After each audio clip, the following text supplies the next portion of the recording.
Okay.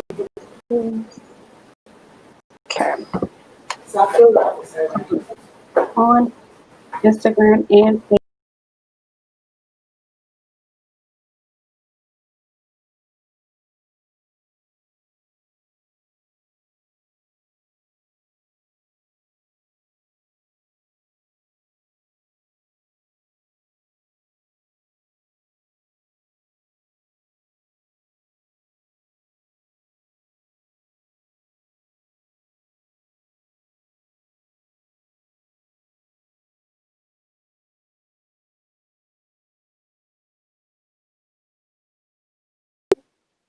Okay.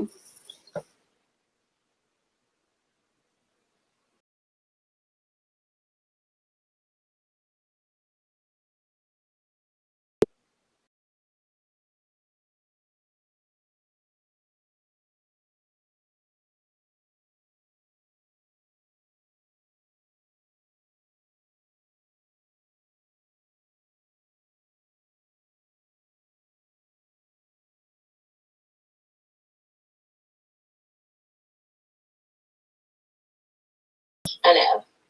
We gotta love it. So we're gonna wait for a couple more people to join in, and we probably can get started at 7:05. But thank you for joining us today, and thank you for those who are already.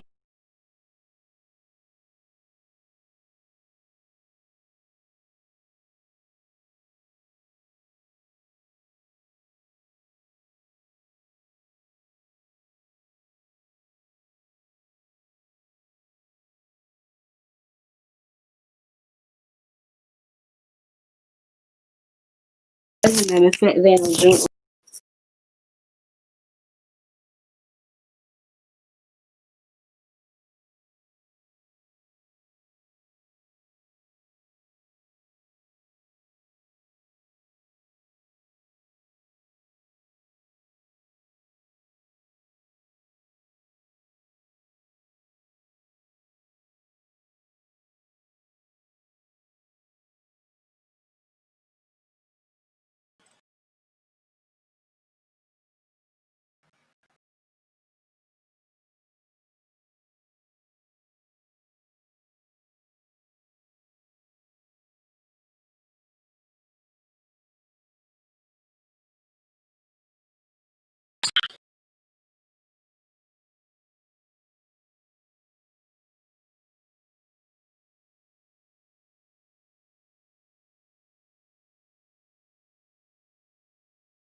I'm over.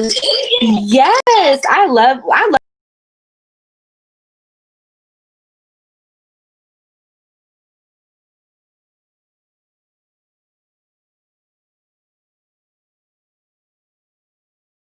now.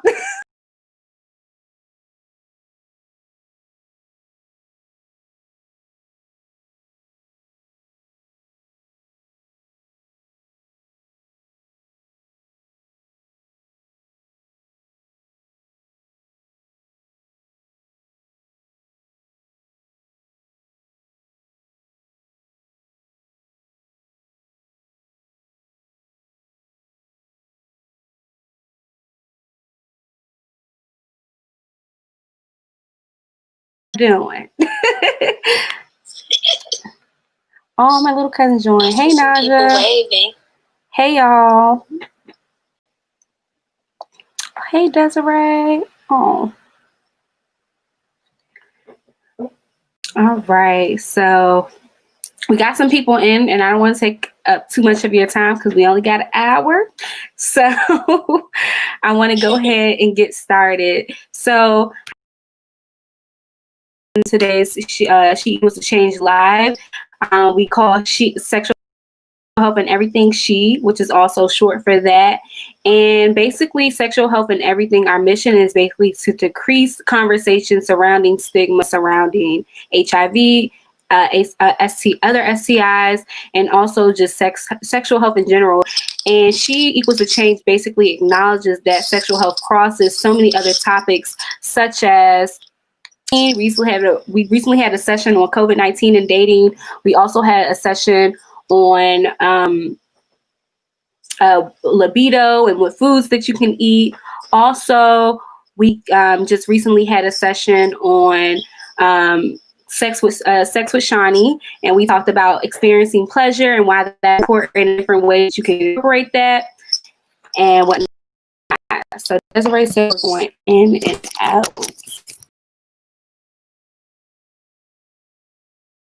Camera for Facebook on the other screen.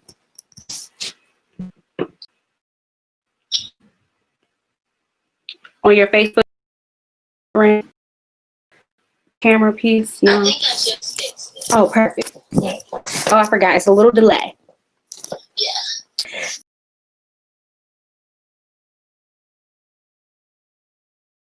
National award-winning sexuality educator in the Durham area. Okay, so she says all good now. Yay! So she is my former professor from North Carolina Central University. She is head of the human sexuality department, where she still teaches, and she's actually in school for her PhD at Widener University in the studies of human sexuality studies. So I want to thank you for joining in with us today. Just had with Therapy for Black Girls. If you guys follow Therapy for Black Girls, please follow them. It's an amazing resource. I actually found my therapist on there, an advocate for therapy. But while you guys are joining in today, and I know some of you guys are younger because I see some of my cousins in here. What are some things you didn't know that you wish you knew regarding your sexual health? So you guys can answer this, or hey, Desiree, you can answer this. What are some things you didn't know about your what are some things you didn't know that you wish you knew regarding your sexual health? And I'll actually go first. So some things I wish I would have knew is, what to put, that your vagina is a self-cleaning organ and you don't need to put all these different things down there. And then also how to advocate for myself when experiencing pleasure. I think we talked about this last time with our girlfriend series, but I always just assumed in relationships that people would know how to share intimacy with me, and I just assumed and had all these expectations, and sometimes you just have to just say it if you want to experience it. So that's something I wish I would have knew. So hopefully we can talk about that today. So now I want to get into Protection 101, but thank you again for joining with us. Tanya, do you want to share anything before we get started? No, I'm just excited to be here. Super proud of you, Jalynn, and excited to the impact your work is going to have. Yay, thank you. And shout out to Lynn. Yes. So I want to kind of just get right into this. In this section this segment we're calling it Protection 101. So this series is called Getting Grown 101. This is called Protection 101. And oftentimes when we think about our early 20s or just our early adulthood lives, we're experiencing new things and we hear a lot of things from our peers and things like that. So the first thing I want to talk about is protection, and the first protection method I heard of is pull-out method. So what is the pull-out method and why maybe the pull-out method might not work for you? Yeah, so the pull-out method is probably the method to prevent at least pregnancy, in some cases STIs, etc. So it's basically when you withdraw the penis prior to ejaculation occurring. And so what we know is that, even if you look in the Bible in Genesis, I think it's chapter 39, the pull-out method is referenced there. A lot of people don't know that's the pull-out method. They also reference that passage as masturbation, but it's not. But anyway, we know, right, and that it can be 80% effective. Now, the critical piece about it is, even though it's 80% effective, which is not that close to 100, that's 80% of perfection. So the way that it's affected me, that you are actually consistently and accurately pulling out, and also means there's no exposure to pre-cum or pre-ejaculate. So if you have that, then you pull out game, it's not that that strong. And a lot of times people cancel out, right? So it's about pleasure. Maybe they, you know, don't feel like it, or maybe the position that they might be in doesn't in a timely fashion. So, I'm not gonna say that people aren't using it and fingers crossed or dodge the bullet or all the any euphemisms they might use, but ultimately, you got to make sure that you're perfect in doing that, and human beings are perfect. Absolutely. And I saw someone just hashtag week. And I think about the song that just recently came out, WAP, with Cardi B and Megan Thee Stallion, when she says, make that pull-up game weak. And it's just like, that is a possibility. And a lot of times we do forget about pre-cum, as we like to call it. And that may not work for you. And that's possibly that 20% where you can get pregnant. So, that's why I think it's important. And now it kind of segues to our next question about condom negotiation. And what is that? Because I don't really like the word negotiation. I think it sounds like a contract. And it just sounds like, but it should be a contract between you and your partner. I do believe in that. But what is condom negotiation, and how do you even negotiate with your partner? What does that look like? Yeah, I like the fact that you challenge negotiation as a term, because it's really about an agreement. So for some people, there is no room for negotiation. It's kind of like you're going to use condoms or we're not going to engage in sexual activity, period, with the T on the end. And so for some others, it might be about when you use a condom, the types of condoms that you use. So it's really about condom communication, to talk about, you know, are we going to use, am I allergic to latex? Do we need to use polyisoprene, or what type of lube are we going to use? And then the type of lube based on the type of condom. Because, you know, water based is the gold standard, but when you move outside of latex condoms, you have other options. So is that going to be something we're going to talk about? So it's about, where do we stand in using condoms? Here's my boundaries around that. What are yours? And then I guess the negotiation piece is like coming to a compromise if we're not on the same page.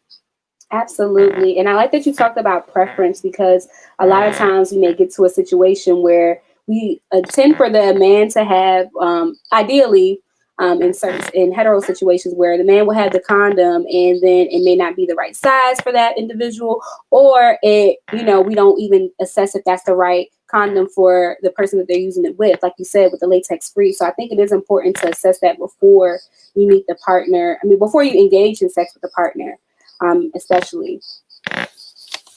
So when we talk about this condom negotiation piece and just talking and communicating with your partner in general, how should you ask your partner for their test results, and how should you talk about any STI diagnosis that may have occurred? Yeah, I think that these conversations can be had as early as possible. And granted, some people are in long-term relationships, or at least trying to establish that. But ultimately, the sooner you have this conversation, I like to say before the lights go off, and my colleagues will say before the pants come off, whatever it is, before you're getting into that intimate, deep situation where there is always a turn around. But just, you need to have this established. And I think in society, we have to start normalizing these conversations. Normalize talking about STIs and getting tested. Normalize talking about condoms and things that you actually like. So I have a colleague who uses an analogy about sex and peeps, or like instead of sex and baseball. And I think he talks about like instead of getting to the basis, having the conversation, you ever have to share an order of peeps with somebody, you definitely have conversations about the type of crush you like, the toppings you like, the size that you need, which is double entendre. But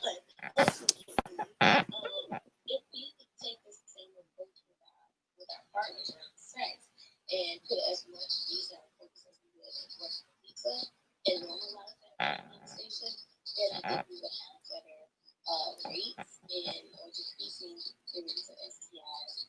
And then when we talk about STIs, again, not being familiar with any particular brand, but they measure your penis custom condom fit. Most condoms are about 2 inches too long and a few centimeters too wide. So slippage and the main reason that condoms fail, and that's usually in that size. So even in looking at a snugger fit or comfort fit, trying out different brands if you don't get the custom ones. Right, absolutely.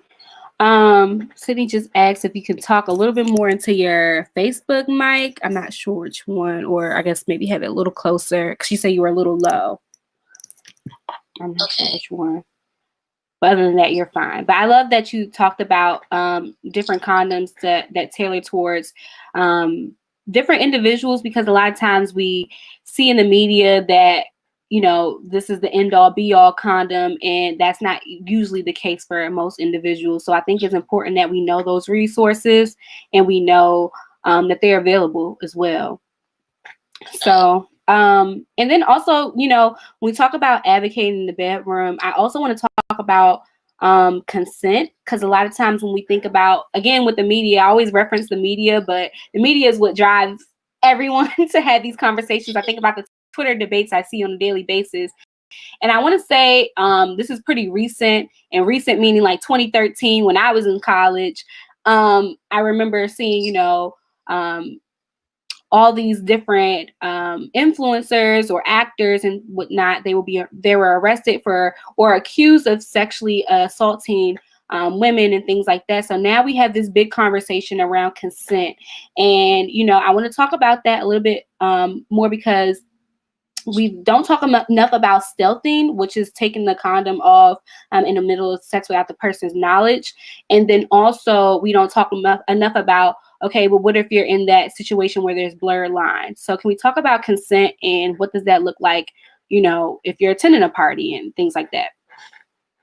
Yeah, and I think there's really no blurred line, you know, in the sense of consent is basically asking or having someone freely agree to engage in whatever activity. And if you agree to activity and it leads, air quotations, to another, you still need to get that consent. Oftentimes it goes unspoken and people are just like, okay, well, you like that or you wanted that or whatever. And if you don't come back and autocorrect it and say, well, I know we ended up doing this, but I didn't really feel comfortable, or I don't want to do it again. Like, assumptions can be made. So I feel like everyone involved can't make assumptions. It's better just to ask before assuming. And again, with familiarity, I always use my mom as an example. Although I grew up in the apartment that she lives in now, I would never go into her refrigerator, and she would never allow me to go into her refrigerator and just say, hey, what do you have to drink? Like, I need permission. It's like, Mom, can I go in the refrigerator and get something to drink? And it seems simple. I think we compartmentalize consent from like the sexual consent, and then consent for everyday practices, meaning I need to use your phone. My phone just died. I wouldn't just grab your phone without asking you. And so we can make consent sexy by having those conversations during, and sometimes you can talk about consent beforehand, setting the boundaries to say, I always have the right to change my mind. Mm-hmm. So yes, I see somebody just put everyday practices for consent. Absolutely. Yes, absolutely. I definitely agree with that. And I think it's important, especially in your early 20s, because a lot of times we get I know for me personally, I don't want to generalize, but I know for me personally, I got, you know, confused and wanted to actually advocate for myself, or to even say, you know, hey, I didn't like that this time. I know we just did that, but I don't want to do that again. And I think that is a part of consent. And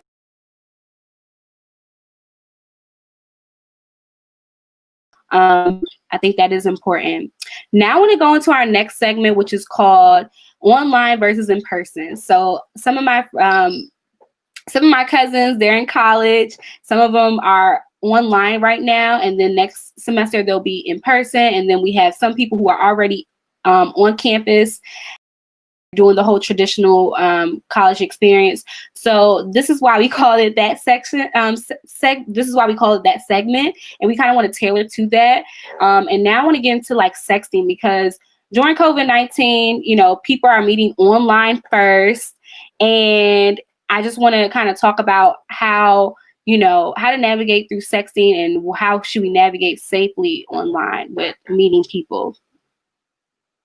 Yeah, I think navigating online hasn't changed in terms of safety and security and scrutiny, but it's definitely been I've experienced establishing great relationships from meeting someone online. So I think if you're going to engage in that, to also think about the level of trust and disclosure, what you're going to disclose, and that presents a level of vulnerability that some people also used to build that trust and form that relationship, where others don't have that same level of trust and also could be experienced where they are, what's the word, someone involuntarily disclosed something that they didn't want them to share or posted on social media. So you have to be careful in that way.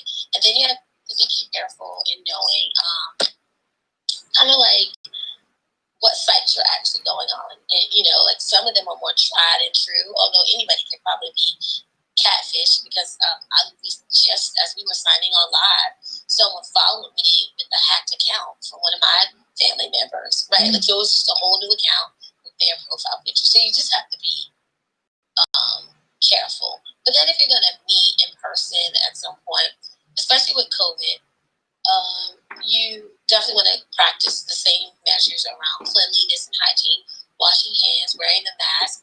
If you get to the place where you're going to take the mask off, even taking people's temperature, but being mindful that people have COVID-19 are asymptomatic. So you can feel fine and still actually infect somebody else. And what I love about sexting in this time is that it still allows you to connect. We often negate or forget about how impactful our five senses and our sense of fantasy. Like our brain is our biggest sex organ, so it can handle it. And so while you may not be able to physically touch and use that sense, you can use sight and hearing to send pictures or videos or messages, and that can be very fulfilling and rewarding with partners. But I also think you have to be careful. So a lot of times people will send unsolicited pictures of their body parts. So if I didn't ask for it, or we didn't agree you were going to send it, don't send me that part. Additionally, you have to be careful with, especially the online piece, or if you don't know someone, that if you're sending messages or new pictures to a minor, then the state laws will impact you, and you could be charged with possession of child pornography or sending certain types of messages or soliciting. So you gotta be really careful and know. I think sexting is one of the things that can happen with people as they're establishing a relationship if they already know each other. I don't think it's a smart thing to do if you're just meeting them. Right, absolutely. I saw that Tambra just said boundary setting is definitely essential while dating during COVID. Yes, I believe in boundary setting. I think of advocating what you want and saying it up front is very important. I try to relay this to everyone because it's something I wish I would have known a part of my 20s too when you think about that question I asked initially. But this is a good time to actually do that, the boundary setting and getting to know one another. So like if you don't have the pressure, if you're following the stay-at-home orders and social distancing, you can create and engage in conversation and relationship building, getting to know somebody deeper without the barrier or the pressure or the fear of being intimate physically. You just get to know each other. Use this time to get to know each other. Yes, absolutely. And I think it's, it's kind of a blessing in disguise that we get to kind of go back to the, I hate to call it the old days, but the old days where we're, get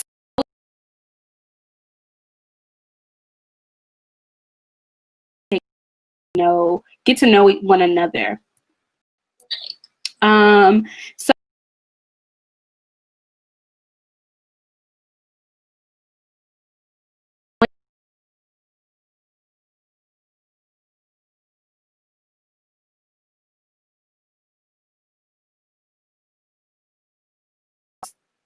venting. I'm talking to my tribe about everything.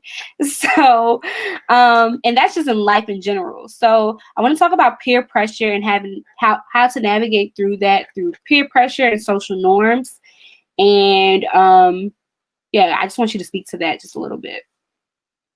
Yeah, I think that peer pressure is one of those things that, like acne, that people think you only get when you're in your, you have a face when you're in adolescence, and just like acne, you have to face it in your adulthood.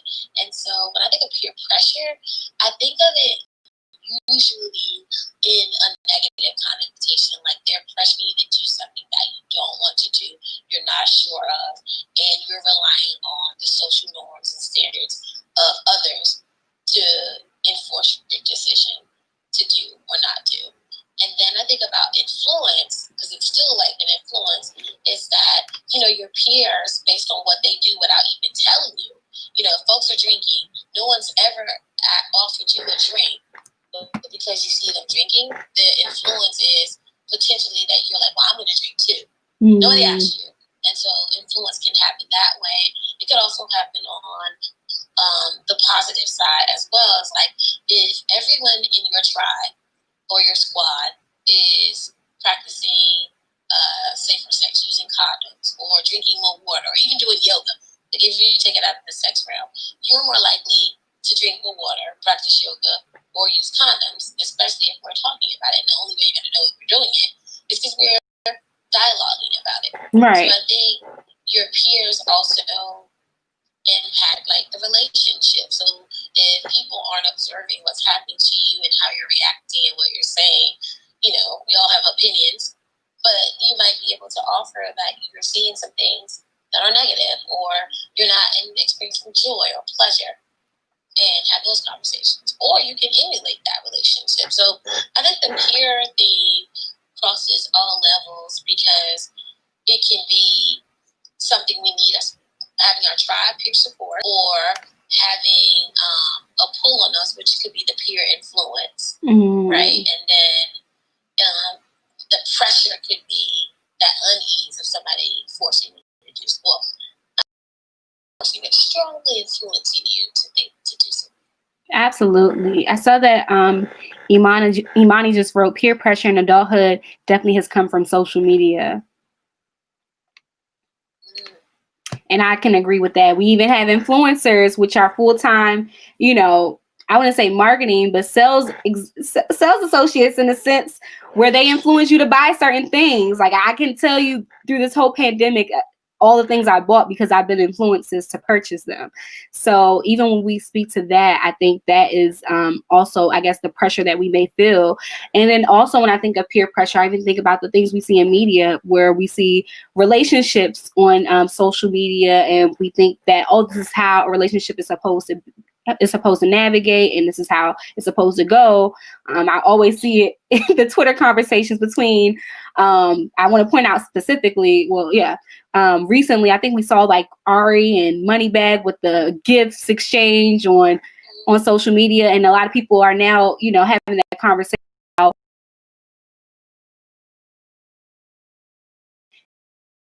brand of a gesture. And it's just like, okay, we have to figure out what works for you. So, but I think I like that you're even bringing it to the influence of social media and influencers, because think of whether it's your relationship or your own body projection image. Yes. Most of what we see is filtered out. It's either like an actual filter in the app, right, on Instagram, when they make your skin look like it's popping, or you also decide and filter what pictures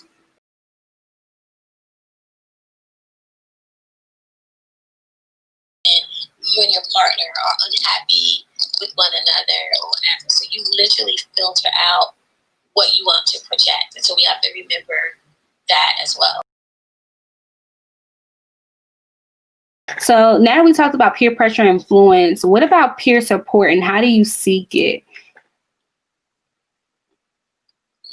Yeah, I think peer support is important. We talk about like squad care, and I think that we we organically have some of it. So there's some people you're just connected to that you check in with and check on organically. Like, it's not necessarily like this is my very, very best friend. It's just wondering how they're doing and wondering how I'm doing at this period in time in our life. And it may stay that way or it may decrease. Right. And there are some people that are like I hate to say ride or die, but like your ride or liz to that, you know, you're tried and true, that you're always gonna check in on one another. Like, I know if Lolita and Marissa are still up here, we have like a group chat text that we're like check in with each other every now and then. We share good news. We share times when we have difficult decisions to make, or we experienced a loss and we need each other to rally around each other. Or maybe there is somebody who done crept up in the DM and, you know, you're like, what do you think about this person or this situation? So I think establishing that happens for some people organically, where you just have different groups of individuals. Like, I can look at my phone and pull up, six different sets of group texts for different reasons with different people. And some of the people even overlap, and they're cool with that too. And I think that's important to know your tribe. We talked about that last time with Nia about, you know, knowing your tribe and knowing who you can seek that support from. And that kind of even makes me think about grownish when we think about getting grown, about how Zoe has her tribe. You know, she has, I don't want to call them the twins, but she has Chloe and Hallie, which is on her tribe. And then she also, you know, she knows what to share with who. So I always like to think about that as well. Like, when you think about sharing support, knowing who you can share and seek that support and that information. So I kind of want to now get into peer education and how we can educate our friends when they're seeking that support or advice. Yeah, so my experience, especially working on college campus, I see peer education in like two different ways. So again, the organic, not necessarily I'm seeking to teach you, but you may learn from me because we're peers, and you see how I carry myself, or what I'm like. You offered up being now more attuned with, you know, your pleasure and communicating that. Somebody hearing you say that or talking to you about it can become educated just by having a conversation with you and how to do it for themselves. Or like I was telling you about, like the social norming around that, like just seeing the influence that other people have on you. So that's kind of like the organic education that we can have a conversation. And then there's kind of somewhat of a structured way where, like, my intention is, as someone with shared identities, we're going to, or I'm going to provide you with information that I think is relevant to you because I understand it, because I'm dealing with the same experiences. So I think that is a very creative way for college campuses to support one another. And it's not to say that the peer, who's like a peer in the peer education is better than or knows more. They know it differently, and they're living through it just like you. So there's a pressure for folks in structured peer education. And even if you say something like, if you say, well, I'm going to abstain into a marriage, and then someone sees you walking around with somebody in a loving way or kissing, like, I thought you were going to abstain. So like, you also open yourself up to judgment. And so it's important as peers that we appreciate and understand we're all going through this together in a different way. Absolutely. And I love that you share that. I believe in this work in line, you just definitely have to be transparent in your story as much as you want to share, of course, but we're also on this journey with you, and we're not perfect. So with that being said, our bonus question for you, Tanya, is looking back on what you learned in your late 20s and late teens and early 20s, what advice would you give to your younger self about sex? I believe I would tell myself to, one, trust what I'm feeling, and that it's normal. Like, everything is normal for me, right? It's my normal. To know that there's still much more to know about myself. So in your 20s, this is a perfect time to explore and realize too that there's more to know.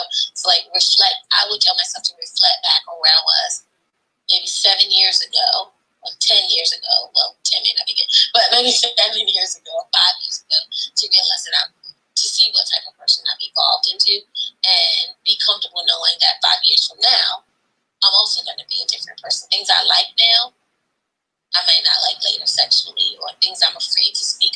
out now, I can work now to be more vocal in that. So I don't have to be shy and timid. That's what I would tell myself.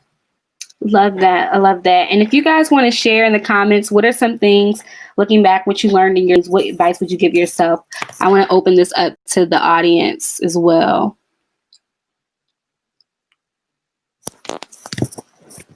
Oh, thank you guys. So while you guys are typing that in, I do want to just quickly plug in the She community and what we stand for, what we are. So again, this is a community where we're going to have a lot of conversations surrounding sex and how sexual health crosses so many different topics such as culture,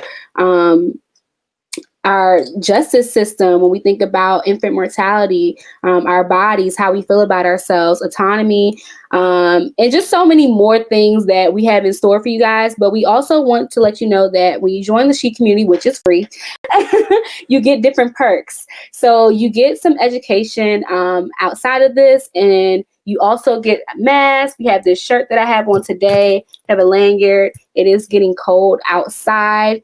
So we want you guys to stay hydrated and moisturized. So we have this chapstick for you. And then we also have a water bottle as well, or a water cup.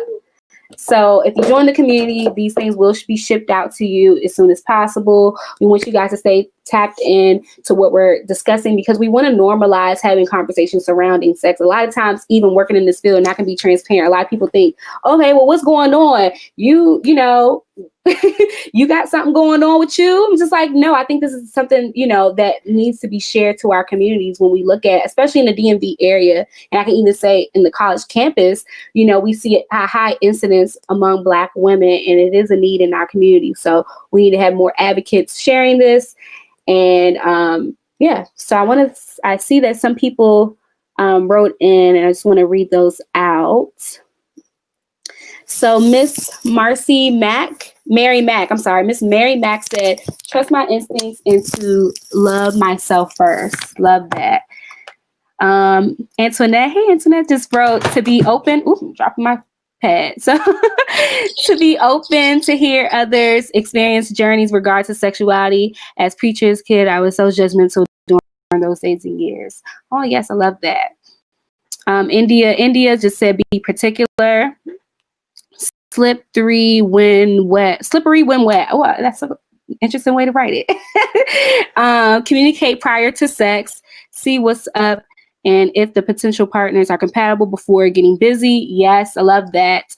Then be more discriminating because everyone doesn't care about your pleasure. Yes, discernment is real. Also, it's okay to say no. I love that. It's okay to say no. And yes, so thank you guys for writing that in. How can we find you, Tanya, and see all the works that we're doing? Do you want to share your social media handles and how we get in touch with you? Yeah, so I'm on Instagram at the Tanya M Bass, TanyamBass.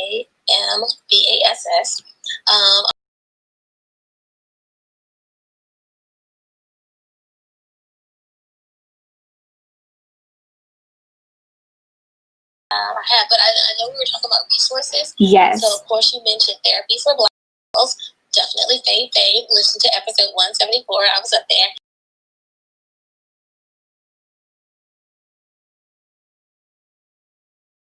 Or if you're a parent,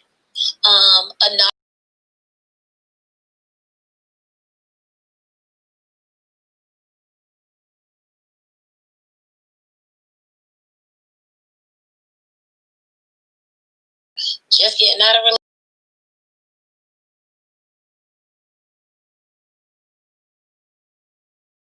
that with your faith, or wanting to learn more about intimacy.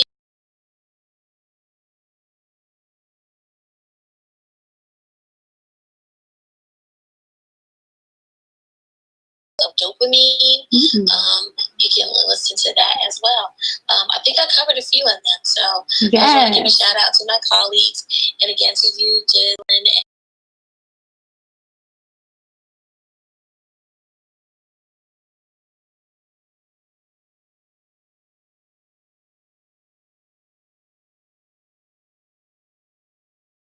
want you guys to continue to follow us here on Instagram. This will be saved, so you guys can tune in or share this live with anyone else on our IG story or IGTV. And get ready for October because we have a lot of things in store. And thank you guys for tuning in. Enjoy your weekend and your Thursday or Friday Eve. See you guys later.